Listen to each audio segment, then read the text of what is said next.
uJesu Kristu inkosi, Baba Mtsibande. Hey, ngiyabingelela kubaba nomama, ngiyabingelela entabeni yendlu kaJehova, ngiyabingelela ekhaya lethu, bazalwane bonke. Baba, ngithanda ukubonga baba uNkulunkulu ngani noma nangimvuselelo ebekhona eGauteng, eKatlehong. Ngiyabonga, sithokozile kakhulu. Hey, Nkosi yami, ngize ngathi enhlizweni yami, nawe Katlehong, nawe branch yaseBara awumncinyane uhanjelwa ngalendlela. Siyabonga kakhulu. Sibusisekile baba, sibusisekile. Ayi, ngithintekile. Kuningi okungithintile, kuningi. Kodwa ngicela nje ukuphawula kulokhu. Ngibuyisekile baba ngey'ntshumayelo esiy'tholile ezisivuselelayo ezisakha umoya, ezisenza umuntu ahlukanise endleleni ukuthi uhamba ngakho noma uhamba kanjani. Futhi enhlizweni yami, hayi umama, but ngiyabonga ngomama, umama onje, umama mpostoli wethu onjena. Ngiyabonga othobeke, umama mpostoli okusondeleka, okwazi ukusondela kuye. Hayi mama, ukuthobeka kamama. Hayi siyazi ngaphandle akusondeleki komama. Omama babafundisi, omama babapostoli baba nabantu babo abasondela, abakwazi ukufinyelela kubo. Kodwa umama, hayi, uyithinta ekujuleni kwenhliziyo. Hayi, umthintile umama, indlela athobeke ngayo, asondela kunanoma ubani. Akekho omkhulu, akekho omncane kuye. Sonke singabantwana bakhe, siyalingana. Ngithintekile ngempilo kamama. Ayi, ingithintile. Mama othobekile, nanokuthi enkonzweni kuthuleke ngaleya ndlela. Ngiyambonga ubaba uNkulunkulu. uJesu Kristu inkosi, aphinda nenze kahle baba. Makukuhle futhi siyophinda sinibone, ngiphinde futhi nibuye ngapha eGauteng. Siyabonga nangabafundisi abahlele konke, umfundisi Jalo, umfundisi Shalembe kanye nabo bonke ade bebambisene nabo. Siyabonga kakhulu. uJesu Kristu inkosi. uJesu Kristu inkosi baba. Angifuni ukuqamba amanga. Emkhosini ka-21 days ngihlale baba kahle. Yikho nje ukuthi kube nalezo yilingo futhi bezingaye umkhwenyana. Kusho ukuthi usathane vele ubefuna ukungiqeda amandla. Kodwa mangibheka endlini yami nabantwana bami baba, bekunokuthula. Ngisho ebusuku iy'ngane y'lala kanti beziba nokuphupha, ngizizwe yiphupha. Le ncane engilala nayo ngizwe ngisho embhedeni inyakaza. Kodwa baba angifuni ukuqamba amanga, bekunokuthula ngisho endlini ngike ngizwe kukhona nento eshayayo.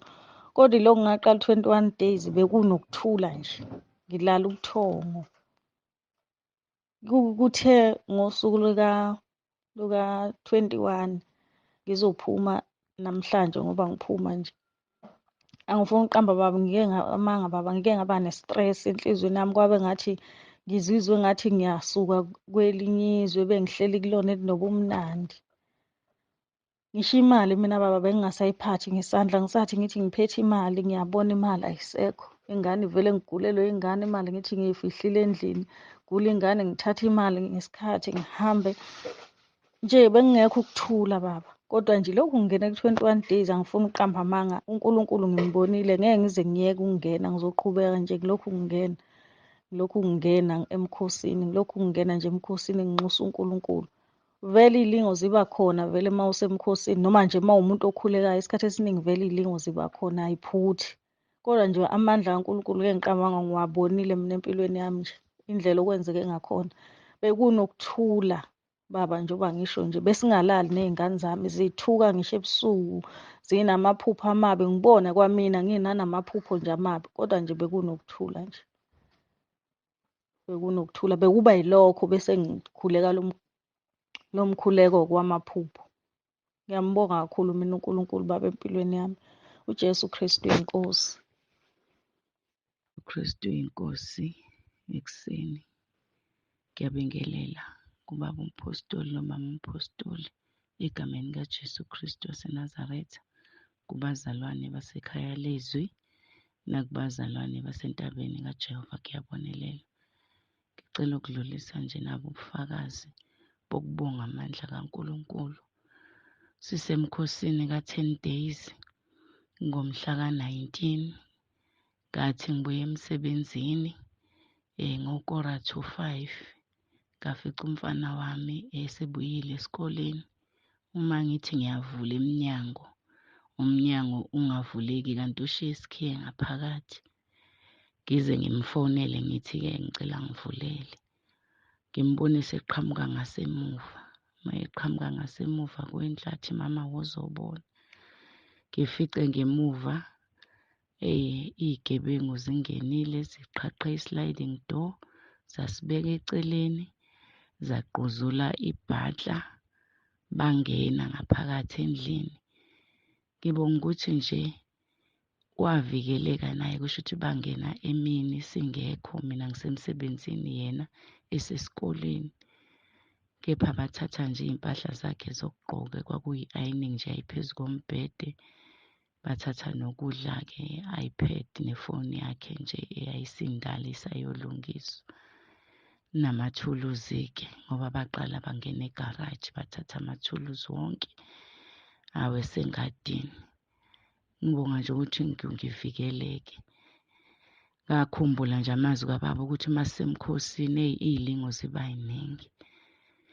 The following day ngoba angizange ngiye emsebenzini ngomhla ka-20 ngoba umnyango wawuqaqekile nje sawubuyisela nje ngayo umhla ka-19 nje senzela ukuthi sikwazi ukuthi silale. Nangalelo langa imvula yahlasela, kepha-ke akuzange kumante. Ekuseni nje mangisathi ngifunda izwi lenkosi ngezwa ukuthi gqo, hawu uma ngithi ngiyaphakama embhedeni, hayibo, nasi isigebengu sesiyabuya futhi sesizama ukuvula igaraji. Hhayi, ngizama ukufonela amaphoyisa nomakhelwane ukuthi hayi, nasi isigebengu sesibuya futhi. Sathi nje masithi siyaphuma sithi siyasilanda, sabaleka. Ngibonga nje ukuthi nje saprotecteka, sakwazi ukulala nje umnyango ubekiwe. Kukho konke ngibonga amandla kaNkulunkulu ukuthi siphephile. uJesu Kristu inkosi. Amen. uJesu Kristu inkosi. Ekhaya lezwi, Jesu Kristu inkosi. Entabeni indlu kaJehova kuyabonelelwa. Jesu Kristu inkosi. Ekhaya bansibande ngiyabingelela bazalwane.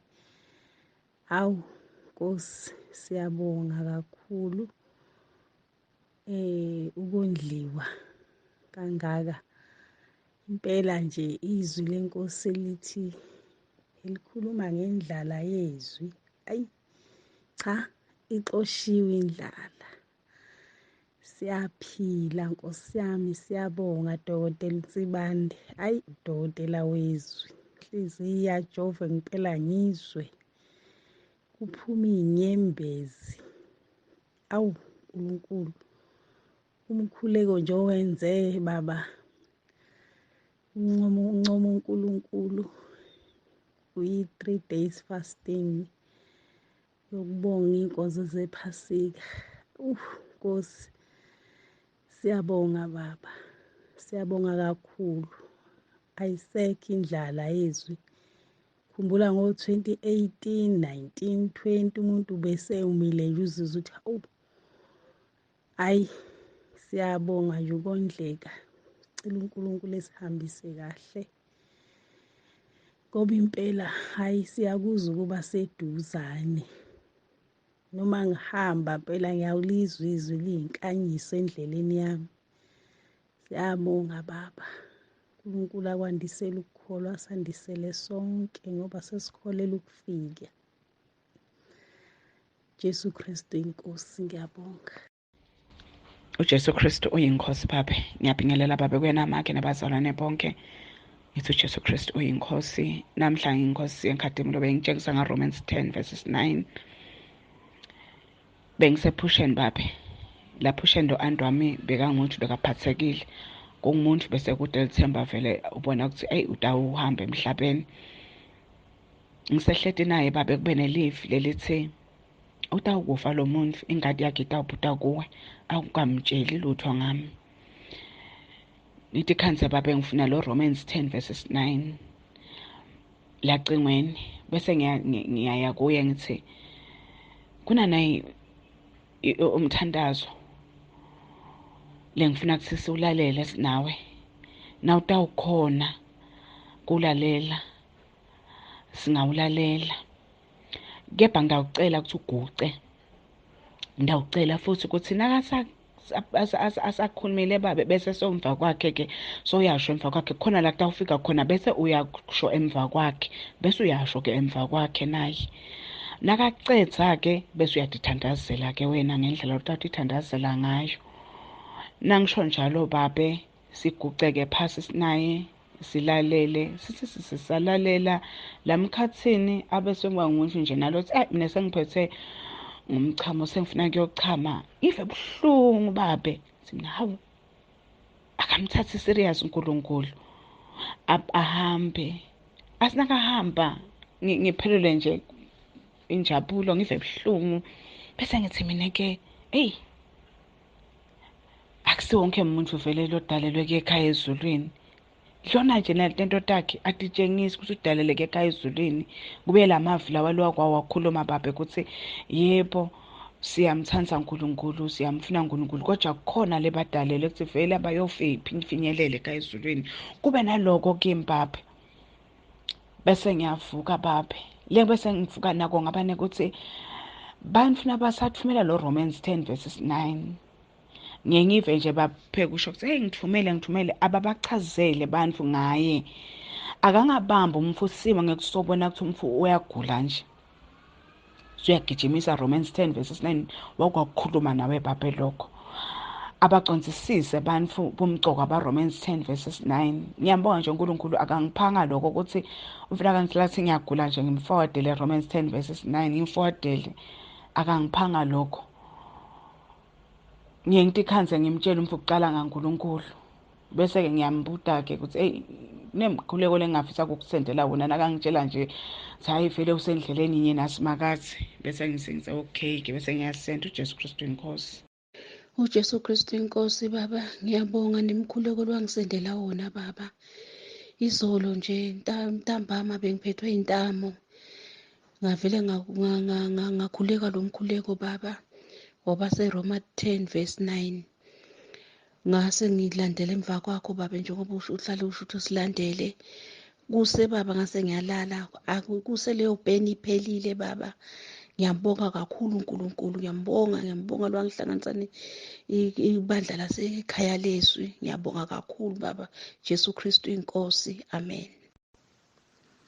uJesu Kristu inkosi, ngiyabingelela ubaba uNtsibande nomama uNtsibande egameni likaJesu, nabazalwane basekhaya lezwi, nabazalwane basentabeni yendlu kaJehova. Kuyabonelelwa baba, ngiyabonga kakhulu uNkulunkulu. Ngithi angidlulise ubufakazi bokuzobonga uNkulunkulu ngey'fundiso ubaba sipha zona izwi likaNkulunkulu kanye nezwi. Siyabonga kakhulu baba, uNkulunkulu esebenza ngawe, siyadla kakhulu ekhaya lezwi egameni likaJesu. Ngibonga umzalwane wangifaka ekhaya lezwi, umama uMncwangu, wangisiza kakhulu. Ngiyakuthola ukwelapheka emoyeni, nezwi likaNkulunkulu liyasifundisa kakhulu baba. Ngithi angedlulise nje ubufakazi bokuthi ngelinye ilanga ke ngaphupha sengathi ngikwesikwenye nje indawo. Mase kule ndawo ngibone abantu abaningi bemile beshaya ulayini, kukhona nabantwana ama-teenagers kulabo ngaphambili. Kukhona ubaba ehlezi khona ebeka itafula ehleli esitulweni, engenza ukuthi bonke laba bazoyihlambulula. Uma besamele ukuyihlambulula ebese ngithi hawu nami nganenhlanhla ngababona abantu abazoyihlambulula. Nami sengibona ubaba, angabe ngisayeka ukuya kubaba, sengimbona ubuso nobuso. Kokuqala ngizwela nje injabulo ukuthi ngibone ubaba, ngathi hayi nami ngiyafuna ukuya kuyena. Kwangathi leli zwi liyaphendula lithi bonke laba bamelana bame ngoba bebhukhile, wena ubhukhile yini? Ngabona ngempela ukuthi ubaba kusho ukuthi le ndaba yokubhukha asuke isho usuke eqinisile. Siyabonga kakhulu uNkulunkulu ngawe baba. Okunye baba bengikade ngithi njalo uma ngithi ngingena emkhosini ngivele ngingakwazi ukufikelwa ubuthongo uma ngabe ngizothatha iy'nsuku nje ezokwenza ukuthi ngikwazi ngilale bengivele kungafiki ubuthongo zize yiphele lezo y'nsuku engiyithathile kungafikanga ubuthongo kodwa kunele ngangena ekhaya lezwi ubaba ekhulekela abantu abazongena emkhosini nami ngalalela umkhuleko ngangena emkhosini ngakwazi ukulala ubuthongo angangazi ukuthi kwenzakalani ngoba empilweni yami bengizazi nje ukuthi angilali uma ngike ngangena emkhosini. So ngiyabonga kakhulu baba sekuthi noma ngizongena emkhosini ngabe ngisasaba manje ngoba bengingena noma ngazi ukuthi angizukulala kodwa manje angisasabi ngoba sengiyazi ukuthi ngivele ngivule umkhuleko kababa engilalele wona emva kalokho ngingena emkhosini bese ngiyakwazi nami ukulala njengabantu bonke. Jesu Kristu inkosi siyabonga kakhulu baba, amen. uJesu Kristu uyinkosi, uJesu Kristu uyinkosi. Ngiyabingelela egameni likaJesu Kristu waseNazaretha. Ngicela ukubonga uNkulunkulu uJehova entambama. Ngimbona emhle empilweni yami kakhulu. Ngibonga uNkulunkulu ongifihla kwizifo ezikhona zonke emhlabeni enkuwo. Izifo ngiyabhiliva ukuthi mawungasebenzi zikhona izifo ezizibe khona zokuthi awusebenze, abo-depression, abo-anxiety, abo-brain tumor, izifo nje ezibangelwa ukuthi awusebenzi, izistress, zonke lezo zifo. Ngibonga uNkulunkulu ukuthi mina usangifihlile, usangikhusele kuzo zonke lezo sifo, and ngimbonga ngokuthi uyi-provider yami kuko oko kungasebenzi. He is the provider. Ngibonga ukuthi akekho umuntu engincike kuye, ancikanga kubazalini, ancikanga kwizihlobo, ancikanga maybe ebantwini engike ngabasiza ngaphambili, akekho engincike kuye kodwa yena uyi-provider. Ngibonga ukuthi kuba nguye ongipha lokho akumele angiphe kona ngesikhathi sakhe. Ngiyambonga kakhulu uNkulunkulu. Bazalwane, nginobungqina bokuthi, nginobufakazi bokuthi angikasweli into endlini, angikasweli kudla endlini sekunjalo. He is the provider. uNkulunkulu ongilekelelayo, uNkulunkulu ongisizayo. Ngihleli ngingedwa emzini nami, uNkulunkulu uyanginceda, uyangilekelela, uyangisiza kakhulu. Ngiyamphakamisa ngalokho because bakhona abanye abagula yizifo ngoba bengasebenzi. Bakhona abanye bancike ebantwini ukuthi bazobapha into, mhlawumbe umuntu uzonipha imali bakokote baphiwe, kodwa mina ngibonga uNkulunkulu ukuthi ulithemba lami and ngilinde kuye ukuthi enze ngokufanele kwakhe, not even ngokufanele okungokwami. Ngiyambonga uNkulunkulu and ngiyamdumisa uNkulunkulu ngalesimo. Ngiyasho ukuthi sekunjena akekho njengaye, akekho ufana naye. Ngiyambonga kakhulu uNkulunkulu bazalwane. uJesu Kristu inkosi, amen.